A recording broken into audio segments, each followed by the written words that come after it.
Hey everybody, Tr3ndy Jon from Simpler Trading. Let's go ahead and do a review of the ticker symbol SMCI, Super Micro Computer Incorporated.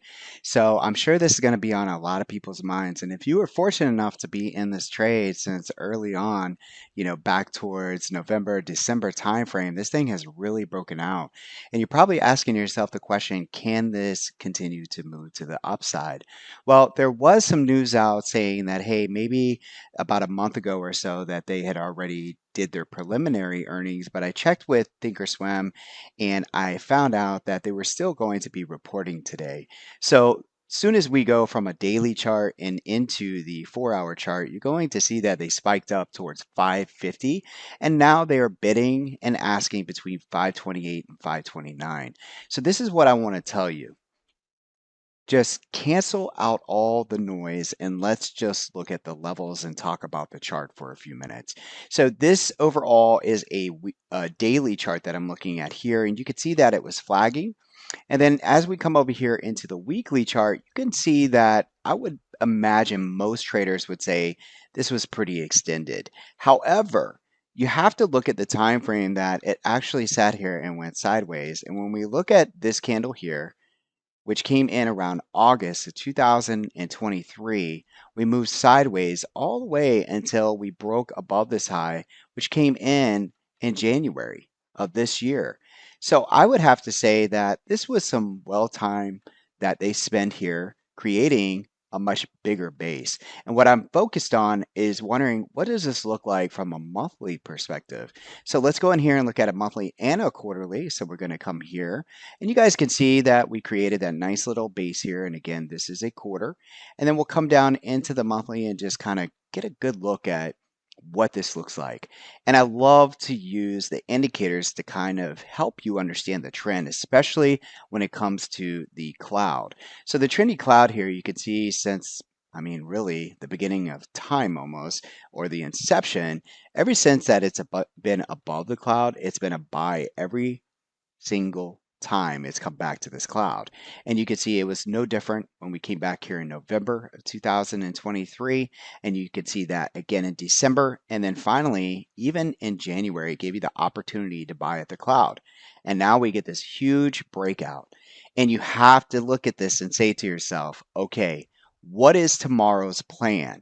So the way that I want you to look at this is I want you to take the catalyst, right? The earnings catalyst. And I want you to go ahead and measure from this pivot low here. So we are going to anchor our Fibonacci's from the pivot low.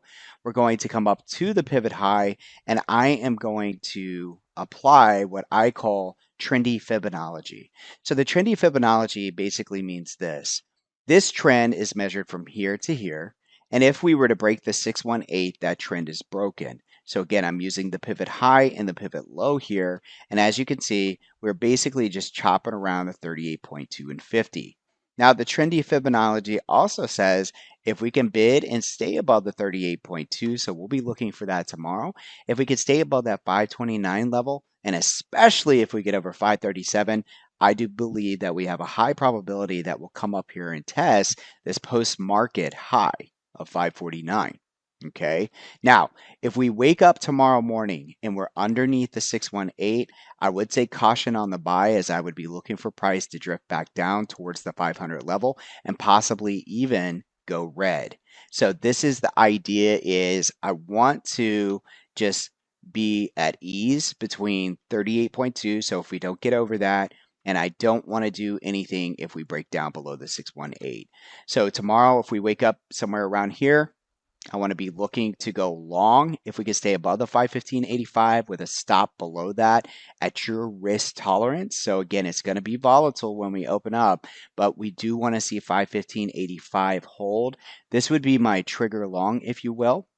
If we're above it when we open up, and my targets to the upside, I would simply just use these Fibonacci's 522, 528, and we are creating a pivot here. So again, it's looking pretty low probability right now that we're actually going to get above 537, but that would be a bonus. Now, what if we don't gap down and we actually somehow before market opens tomorrow, we're above this 537 level. Well, if that's the case, really, I want to keep it pretty wide and I want to stay long as 528 holds. And then I'm looking for that move up towards 549. Now, what if we're extremely lucky and we're opening up towards that 550 level? We're going to have to pull out what's called Fibonacci extensions. I'm going to take these off just like this, and I'm going to use that same anchor point.